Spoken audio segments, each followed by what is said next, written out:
오케이. USB 마이크. 자, 이제 1강 오늘 복습하는 시간 가질게요. 이제 오늘 영상은 보강이고요. 보강 영상에서 월요반만큼만 이제 진도 나가고 나머지는 이제 현강에서 보충하시면 되죠. 자, 같이 보겠습니다. 윤리 현대사회 이제 윤리 문제에서 보시면은 여기가 교재에서는 4페이지, 제가 배부해드린 교재 4페이지예요. 먼저 보실 때 윤리라는 과목에 대해서 먼저 좀 인트로를 하고 갈 필요가 있어요. 윤리는 그래서 잠깐만. 윤리는 내신형 문항으로 봤을 때 특히 어떤 데가 좀 체감상으로 어렵게 느껴지냐면은 상대적으로 이제 양이 많은 부분, 어렵게 낼 수 있는 단원이, 그치, 이제 사실 내신을 이제 2번 정도 봐야 되기 때문에 기회가 상당히 오답을 내는 구간이 제한됩니다. 그렇기 때문에 원래라면 수능에서는 자연윤리, 사회윤리로 좀 더, 그 중에서도 이제 분배윤리겠죠? 요 구간으로 이제 오답률이 60% 전후, 60% 전후 이렇게 흘러가거든요. 역시 60% 전후로 흘러가는데 간과하지 마셔야 될 게 있어. 뭐냐면은 내신으로 가게 되면은 전혀 다른 얘기가 벌어집니다. 여기가 양이 많거든요. 분배윤리는 사회윤리의 일부분일 뿐이고, 사실 여기로 속 껍데기를 벗겨서 들어가 보면은 안에 뭐가 있어요? 불복종윤리 있어요. 그리고 또 뭐 있어요? 사형윤리 있어요. 그리고 좀만 더 나가면 이제 직업과 청렴의 윤리, 그러니까 직업윤리라고 합시다. 이렇게 갑자기 없던 녀석들이 늘어나요. 특히 요거 수능에서 난이도에서 그렇게 쳐주지도 않는 녀석인데 난이도가 30% 40% 가까이, 그쵸, 오답률을 자랑하게 된다. 여기로 갑자기 들어가게 되면 그렇다. 그리고 하나 더 얘네들한테서 나오는 사상가가 롤스하고 노직인데, 특히 롤스는 여기 말고도 2번이 더 재탕이 됩니다. 어떻게 재탕이 되느냐? 첫 번째는 우리가 이제 국제사회 원조윤리, 원조윤리 때 한 번 더 재탕이 되는 수가 있고요. 그 다음에 엉뚱하게 이제 공리주의자인 누구? 벤담이랑 같이 함정문항을 내서 내신에서 한 번 더 출연할 수 있는 여진이 있다니까 요거 좀 조심하시면 좋겠습니다. 이게 인트로까지는 다 하셨고요. 나중에 쌤이 오면은 이제 현강 때 오답률 자료로 또 따로 보충해 줄게요. 지금 이제 교재에서 오답률 몇 쪽에 몇 페이지를 펴세요. 어차피 보강으로는 그런 걸 못 찾기 때문에 일단 바로 교재 진입하겠습니다. 보시면은 4페이지에서 학생이 보셔야 될 게 기술윤리학이랑 이제 메타윤리학인데, 기술윤리학하고 메타윤리학의 일단은 공통점과 차이점을 체크하고 들어가셔야 돼. 그리고 요 단원에서 잡으셔야 될 거 알려드릴게요. 요 단원에서 잡으셔야 될 거 지우개 좀. 요 단원에서 꼭 잡으셔야 될 거는 뭐냐면은 학습 목표를 명확히 때리고 들어갑시다. 어떤 걸 때리고 들어가야 될까요? 첫 번째, 여기 이론윤리학, 그 다음에 메타윤리학. 이 녀석이 주로 오답의 맥락을 구성할 겁니다. 여기를 좀 주의해 주셔야 돼. 여기 못 들으면 좀 답이 없어요. 이 2군데만, 얘네만 잘 집중하셔도 좋다. 그리고 이제 기술윤리학과 메타윤리학은 좀 더 이 하위 호환의 문제로 나오기 때문에 괜찮습니다. 같이 볼게요. 기술윤리학은 어떤 걸 중시하냐면은 도덕적 관습이 가치와 무관하다. 여기 밑줄 먼저 그으시면 돼요. 3번째 줄이죠. 영상 잘 언제 확인차 왔습니다. 괜찮네요. 높이 괜찮네요. 그래서 도덕적 가치 판단보다 경험적 기술의 사실을 더 중시하며 도덕적 관습이 밑줄 가치와 무관하다는 사실을 강조한다. 이 가치와 무관하다는 말 좀 밑줄을 쳐주세요. 이거는 메타 윤리학도 마찬가지라서 둘이 이제 교집합 문제를 낼 때 같이 중립이다 이라는 말을 내면은 여기 메타가 들어가고요. 그 다음에 기술도 들어가는데 여기 못 들어가는 애가 누구냐? 그게 이론. 얘는 못 들어가요. 그 다음 뭐도 못 들어가요? 그 다음에 이론에서 갈라지는 뭐 실천. 이론의 이론이라고 하면 안 되지. 규범이라고 합시다. 규범 윤리학이 이 범주에 들어갈 수가 없어요. 가치 중립이 안 되는 이론과 가치 중립이 되는 이론 윤리학들을 좀 이제 구분해 주셔야 돼. 이거를 좀 구분해 주셔야 됩니다. 그래서 보시면은 이 기술 윤리학이 뭔지를 알아야겠죠. 이 기술 윤리학이라는 거는 말 그대로 윤리 문제에 대해서 서술해 놨다라는 겁니다. 우리가 윤리 문제를 서술한다고 하면 사실 좀 잘 와닿지가 않아요. 그래서 한번 와닿게 설명을 해볼게. 옛날에는 윤리적 문제가 되지 않았는데 지금 윤리적 문제가 되는 게 있어. 어떤 게 있지? AI 딥페이크라든지 환경윤리라는 게 생겨났다? 우리나라 1970년대, 60년대에는요, 환경윤리라 그러면은 그게 뭐임? 그쵸? 라고 되물을 거예요. 왜? 환경과 자연은 인간이 이용할 수 있는 자원 아님? 이렇게 생각하는 거예요. 그렇기 때문에 윤리는 이런 거죠. 사람들의 생활상이 혹은 과학과 기술이 발전함에 따라 새로운 윤리 문제가 생길 것을 미리 지적하는 겁니다. 그러기 위해서는 어떤 현상이 있는지, 어떤 현상이 어떻게 바뀌었는지를 서술해 놔야겠죠. 그게 기술 윤리학이라고 보는 거예요.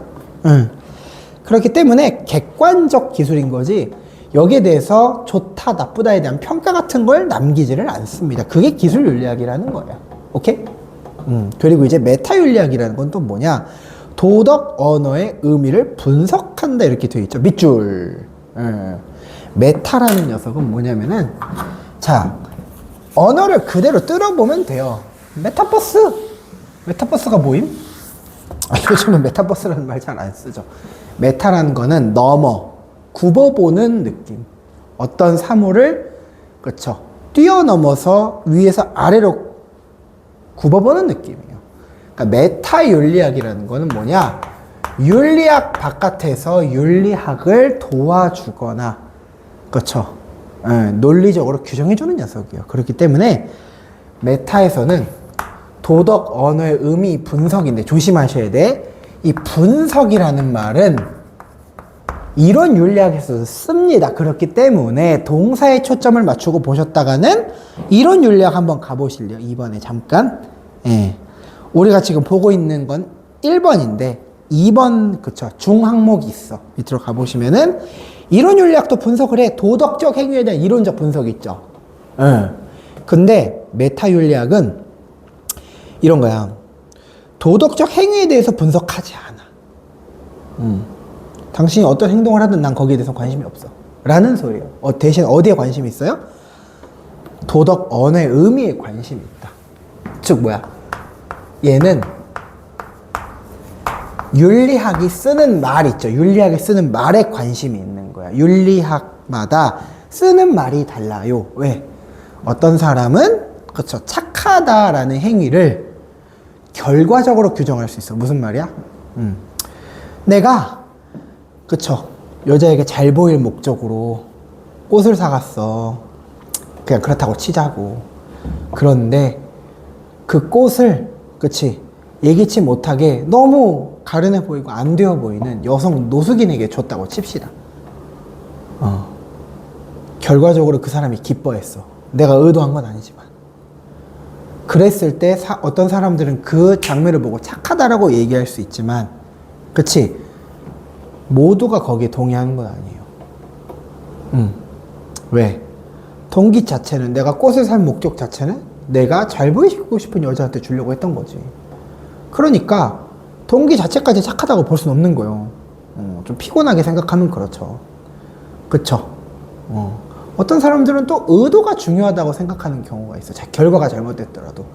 애기가 엄마를 주려고 그쵸, 초콜릿을 빼빼로를 처음 해본 거야. 그렇다고 칩시다.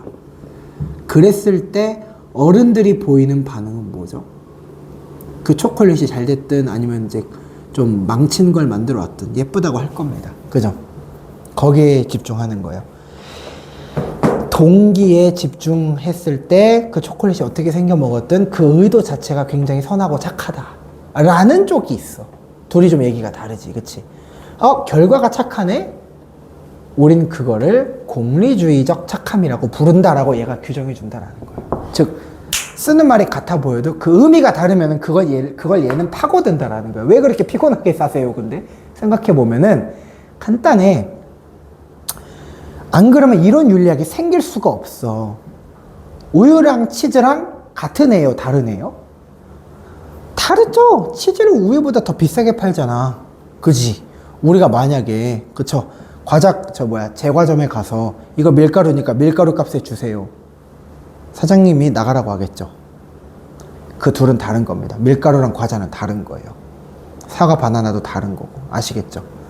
그러니까 도덕 언어가 착하다 혹은 공동선이다 혹은 이성이다 라는 말이, 그치, 각 이론별로 정리가 되어 있어야 그때부터 메타 윤리학은 작동할 수가 있다라는 거다. 제 역할을 한다라는 거다.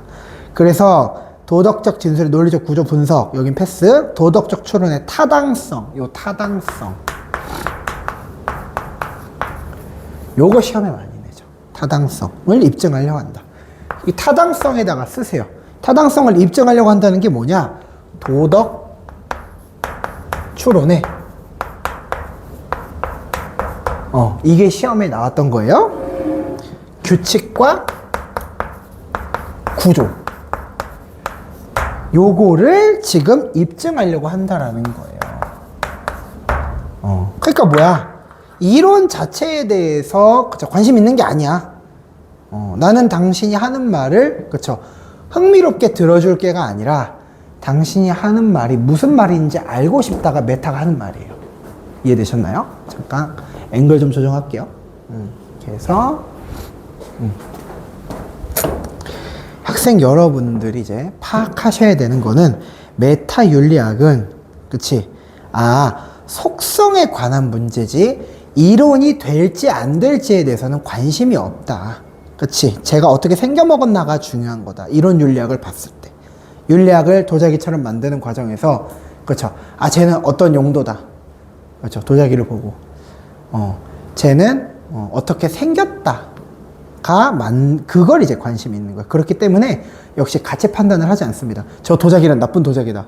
그럴 수 없잖아요. 그냥, 그쵸? 만약에 도자기를 망쳐 타고 칩시다. 저 도자기는, 그쵸? 연습용이구나.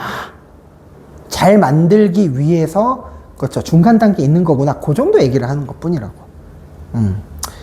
그래서 그 얘기를 뭐라고 하느냐, 하나 더 추가해 주셔야 돼요. 여기 메타에다가 이제 시험에 직격하는 포인트를 알려드릴 텐데, 규범적 속성의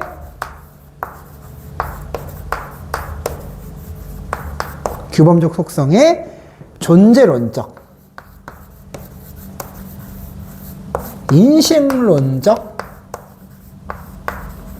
지위, 이걸 탐구한다, 이렇게 써요. 규범적 속성의 존재론적, 인식론적 지위를 탐구한다. 즉 뭐야? 이론 윤리학이 가진 성질을 내가 규정해 주고 싶은데? 라는 거예요. 어려운 게 아니에요. 그렇기 때문에 하나 더, 이건 이제 이론 윤리학이랑 비교해야 돼요. 이론 윤리학의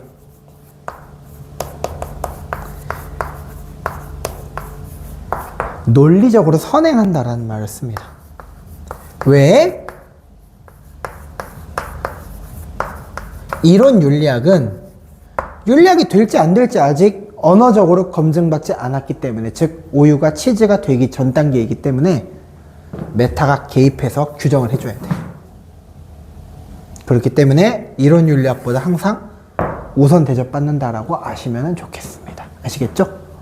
그 정도 보시면 되고, 자, 그 다음에 이제 밑으로 내려오셔서 규범 윤리학은 딱 하나 동그라미 치시면 되는데, 당위적 성격이다. 이 규범 윤리학은 지울게요.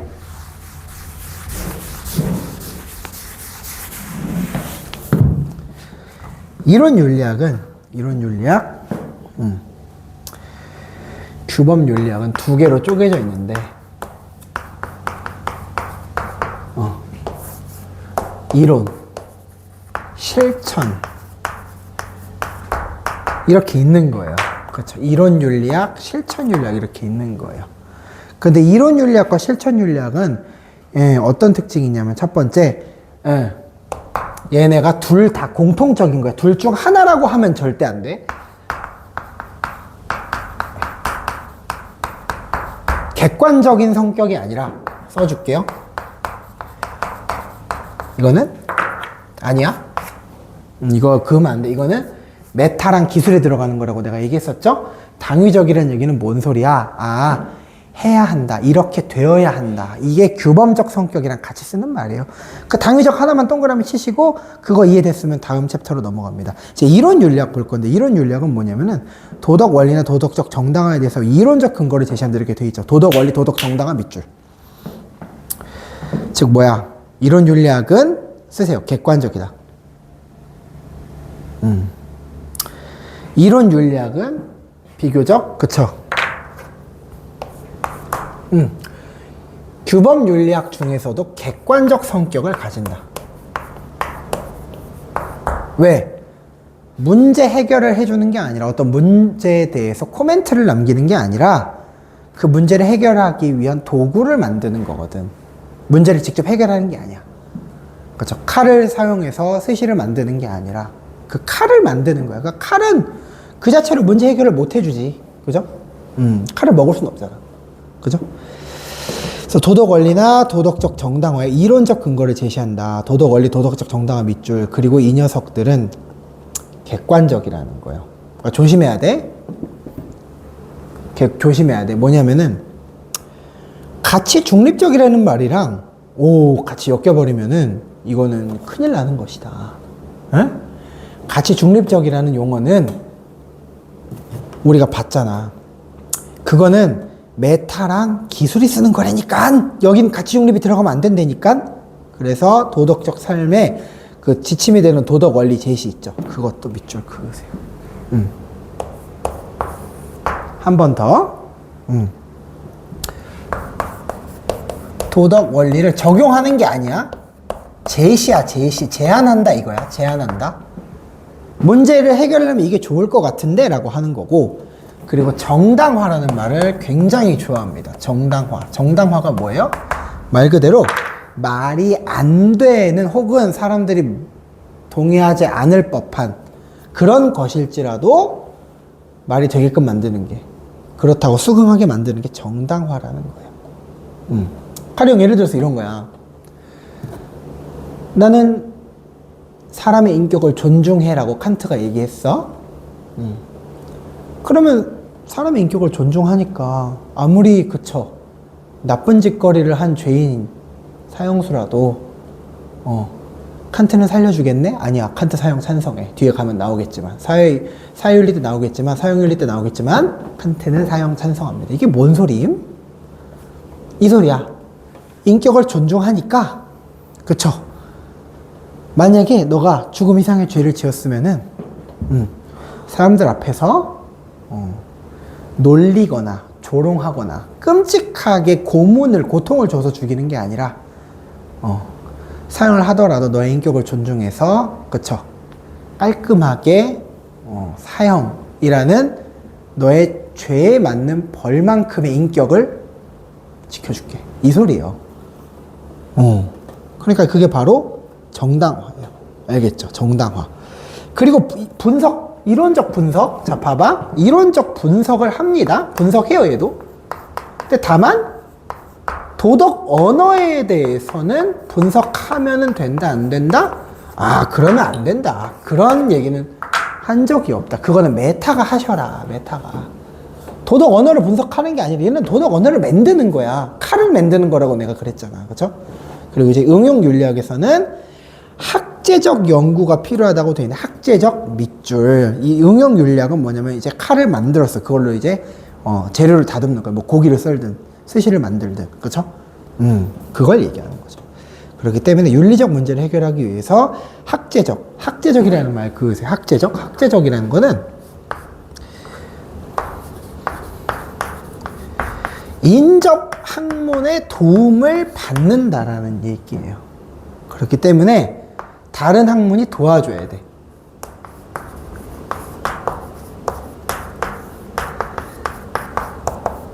이렇게 적으시면 돼요. 학제적이라는 말의 뜻이 뭐라고? 인접 학문의 도움을 받겠다라는 소리예요. 쓰세요. 알겠죠? 무슨 말이야? 응용윤리학은 봤을 때, 우리가 곰곰이 잘 살펴봤을 때 이런 거지. 혼자서 운용되는 게 아니라 다른 과학이나, 그쵸, 의학 같은 지식과 융합한다, 결합한다라는 얘기예요. 어떤 거? 예를 들어 한번 들어볼게. 사형을, 그쵸, 보통은 좀 극적으로 가지 말고, 사람을 만약에 차로 사람을 쳐서 상해를 입혔다고 생각해 봅시다. 근데 어떤 경로로 사람을 공격하고, 그쵸, 쳤는지에 따라서 벌이 다르다. 일부러 쳤다. 벌이 좀 강해져요. 근데 내가 뭐 졸거나 딴짓하다가 사람을 박았을 수도 있잖아. 그런 일 있잖아요. 왕왕. 그쵸? 절대 그러면 안 되겠지만 그런 경우는 벌은 그렇게 강하진 않습니다. 왜? 일부러는 안 했으니까. 그럼 그걸 어떻게 판단할 건데? 자, 이런 거야. 이미 쓰러져 있는 사람을, 그쵸, 내가 막 공격했다 이거야. 예를 들어서. 절대 그런 일은 없지만. 그러면은 봐봐. 윤리학이 그걸 어떻게 판단합니까? 그거는 법의학자가 판단하셔야지. 그쵸? 뭐 프로파일러 이런 사람들, 그쵸? 저 사람은, 그쵸, 사이코패스적 성향이 있어서, 그쵸, 생명에 대한 그런 이제 경각심이 없다. 벌을 좀 무겁게 줘야 될 것 같은데 윤리학이 정해주는 거죠. 그걸 그때 응용 윤리학에 나서가지고 저런 경우는 벌을 더 줘야 됩니다. 친족을 살인한 경우에는 벌을 더 줘야 됩니다. 이런 식으로 형량이 달라지는 거예요. 그게 인접 학문이 도와줬을 때 사회에서 써먹는 윤리학이라는 거죠. 그러니까 얘는 해결책이라는 말이 들어가요. 해결책. 문제를 내가 해결하도록 도와줄게. 여기선 그런 게 안 나와. 왜? 얘는 문제를 분석하는 애지. 이렇게 해봐 처방전 주는 애가 아니라고. 알겠죠? 의사 약사요. 알겠지? 그런 생각입니다. 감기 걸렸을 때 의사 약사 정도로 생각하시면 되고, 1번부터 이제 5번 풀이를 해보시고요. 풀이는 이제 숙제로 한번 해보겠습니다. 그러니까 5페이지에서 일단 5페이지에서 1번부터 5번까지는 같이 수행을 했는데, 문제풀이까지 겸하는 거는 글쎄 보강적 성격은 좀 아닌 것 같고, 그래서 일단 숙제를 해보시고 채점까지 해보고 모르는 거 나한테 가져오세요. 왜냐하면은 그게 현강이야. 인강을 듣지 않고 현강을 듣는 목적은 내가 너에게 즉각적으로 오답 서비스를 제공할 수 있어야 돼. 그게 현강이야. 그 서비스 인강으로 제공하지 않을게요. 알겠죠? 해봐야 이해가 안 가면 어떡할 거냐고. 현강에서 나한테 내 어깨에 붙잡고 물어봐야 될 거 아니야. 그쵸? 쌤이 이제 옷자락을 잡으면서 이게 뭐임? 하고 물어봐야 될 거 아니냐고. 그죠? 그러니까 그건 현강 와서 하시고, 숙제는 쌤이 코멘트를 남겨드릴 테니까 또 열심히 수행해 오시고요. 이제 다음 진도를 집행하겠습니다.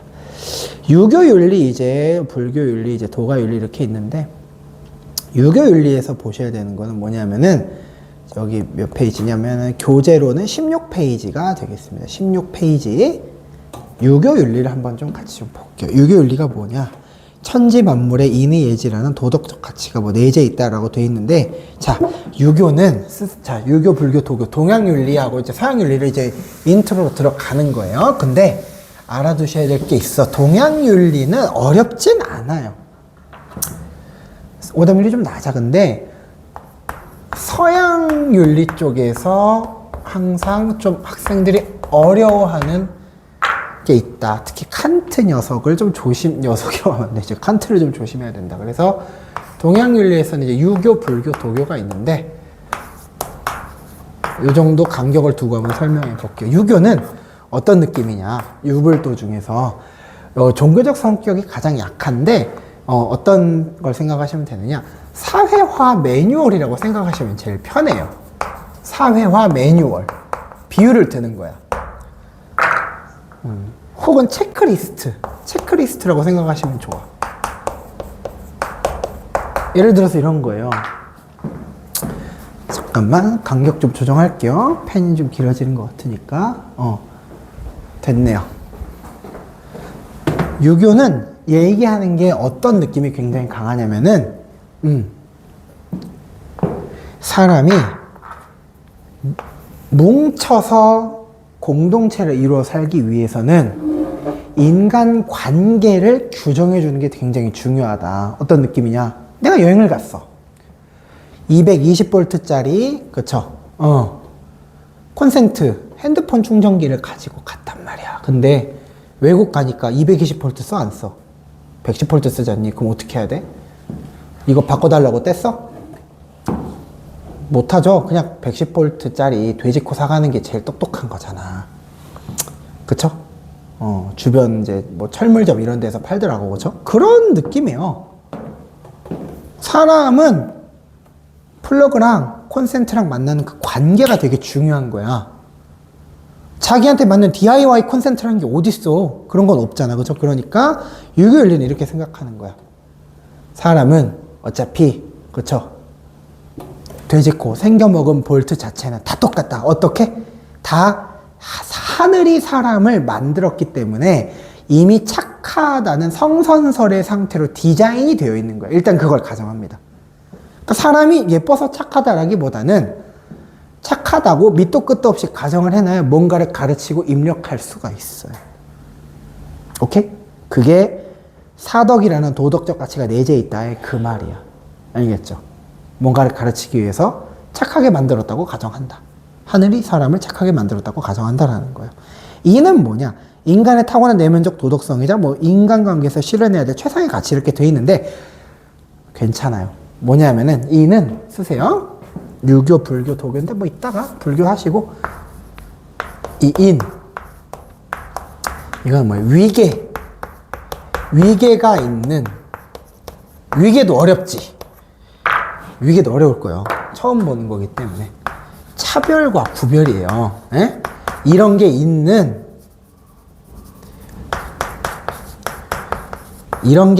사랑의 정신이라고 쓰면 돼요.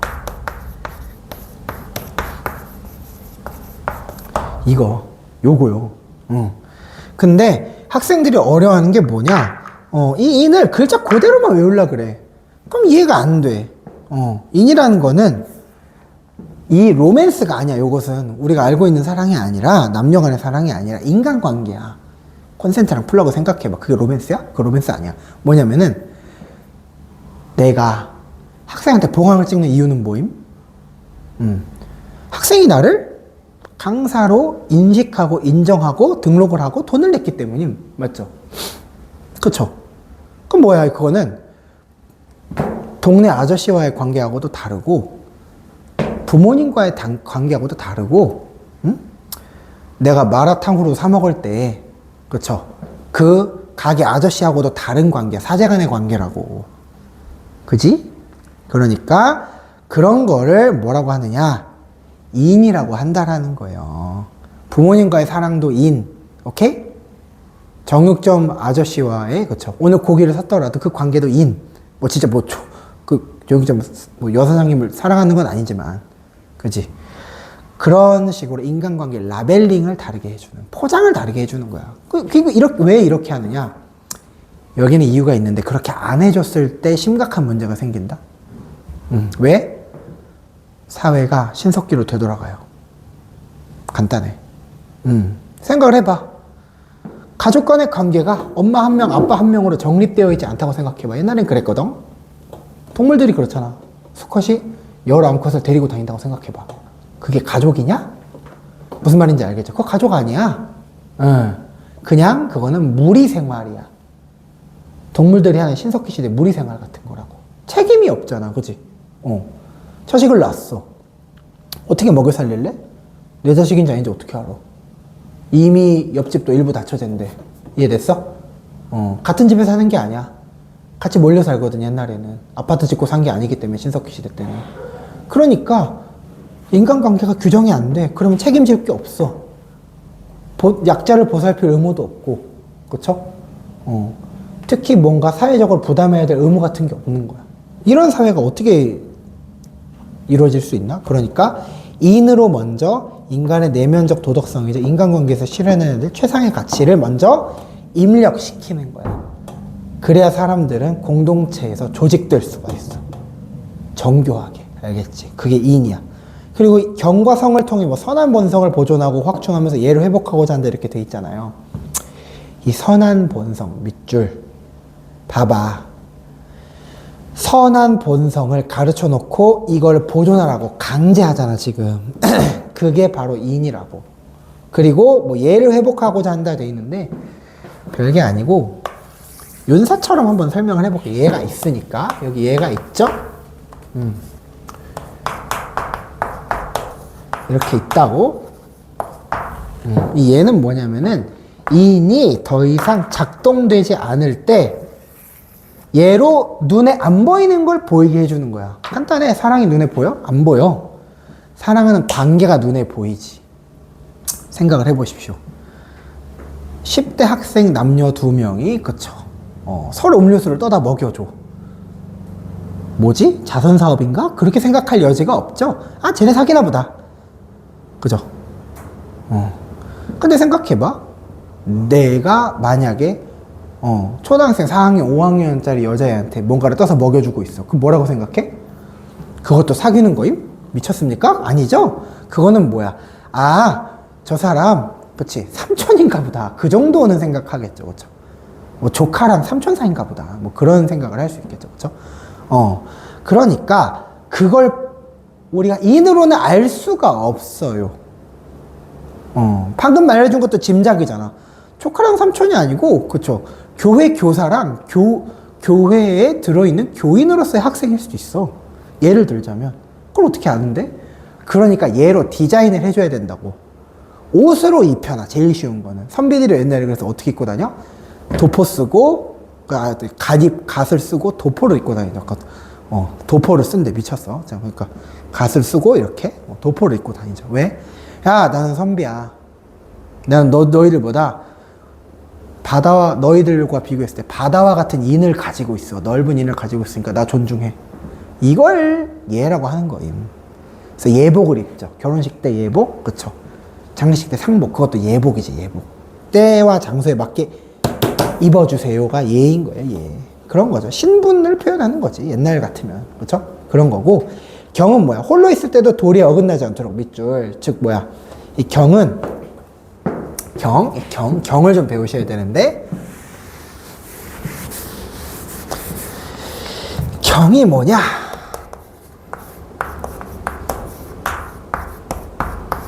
공경을 얘기하는 건데, 경. 도리에 어긋나지 않는다고 돼 있죠. 그러니까 말 그대로 이인을 벗어나지 않도록, 그쵸? 남들에게 보여주는 느낌이 굉장히 강한 거예요. 공경하다. 라는 거거든. 공경하다. 그러니까 여기서는 이제 본성을 보존하기 위해서 남들에게 계속 어필하고 보여주는 느낌이 있는 거야. 나 이렇게 훌륭한 사람이야. 나 이렇게 노력해. 성도 마찬가지. 진실한 자세로 부단히 쉬지 않고 노력하면 경을 완성하면 성이 되는 것이죠. 그 정도만 알아두시면 되고, 뭐 그렇게 이제 목숨 걸고 나오는 개념은 아니고요. 자신을 수양한다 밑줄, 천하를 편안하게 한다 밑줄. 유교는 어떤 특징이 있냐면 공동체의 순서가 계속 넓어져요. 이렇게 넓어져. 공동체 범위 자체가 넓어져. 왜냐하면은 그렇게 해야, 사실 봐봐, 온라인 게임하고 비슷하다. 어느 시점이 되면 자동 사냥을 돌린다. 왜? 관리자가 이벤트 아이템 얻으셨는데 창고 인벤토리에서 안 보이신다고요? 이러고 전화하진 않아요. 그쵸? 그럴 시간이 어딨어. 유저가 수백만 명인데. 그러니까 유교 공동체들도 사실은 뭐야, 한 사람 개인에 대해서 정성스럽게 보듬어주고 살핀다기보다는 개인이 스스로 뭔가를 노력해서 따내기를 원하는 거야. 그게 유교 공동체인 거지. 계속 계속 개인의 범주가 넓어져야 되는 거죠. 그걸 원하는 거임. 그러니까 자신을 수용하고 나서 천하를 편안하게 하는 거는 인의 범위가 계속 넓어진다 그 소리예요. 그러니까 숙이 아닌 나부터 먼저 다른 사람을 편안하게 해준다 그 소리인 거고, 그게 이제 됐을 때 성인과 군자가 있는데 군자를 어떻게 표현하느냐, 특히 유교는 여기까지 가는 군자라는 사람을 쓰세요. 근심과 두려움이 없는 사람이라고 표현을 합니다. 근심과 두려움이 없다라고 표현을 특히 합니다. 왜 그럴까요? 왜냐하면은 이 군자는 도덕적인 실천을 하는 사람이기 때문에 법에 어긋날 게 없거든. 그 소리야. 그 정도 하시고, 그 다음에 이제 대동사회에다가 하나 더 쓰세요. 자, 유교윤리는 뭐냐면은 두 가지 목적이 있는데, 여기까지 군자가 갔을 때 군자의 목표 설정은 뭐냐? 덕치야, 덕치. 공동체를 아까 자동사냥이라고 표현했지만, 사람들이 극단적으로 말해서 법 없이 살 수 있으려면 뭐가 필요해? 도덕이 필요하잖아. 도덕을 어떻게 입력하냐, 이거. 도덕은 두드려 패서 막 법으로 강제하는 게 아니에요. 그럴 수가 없어요. 그죠?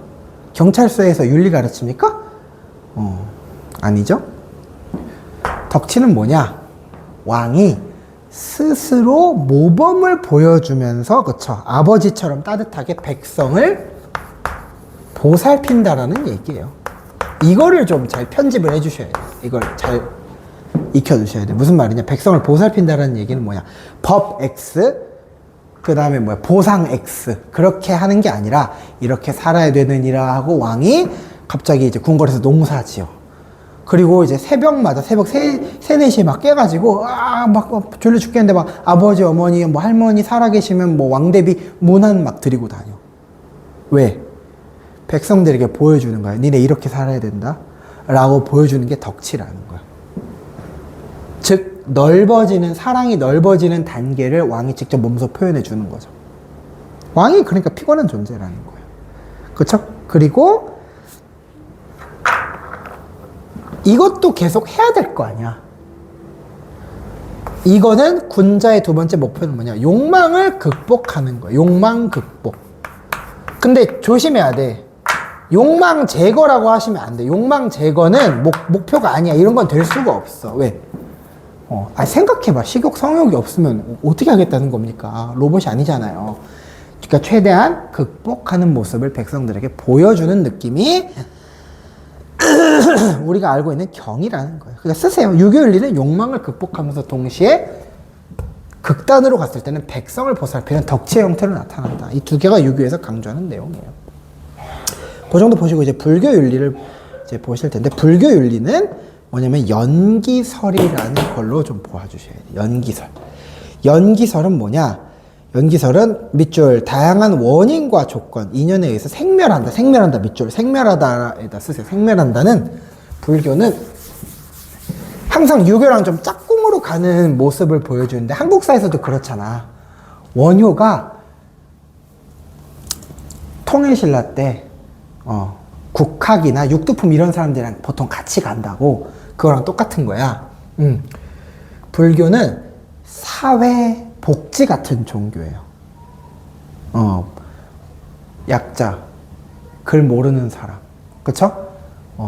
형편이 어려운 사람, 마음이 피폐해진 사람, 다 이제 끌어안고 가야 되는 거야. 사회 지도층들이. 그런 느낌이 굉장히 강해. 그렇기 때문에 백성들에게 뭘 강조하느냐? 너네 신분제도 앞에서 너무 기죽지 마라. 그건 어차피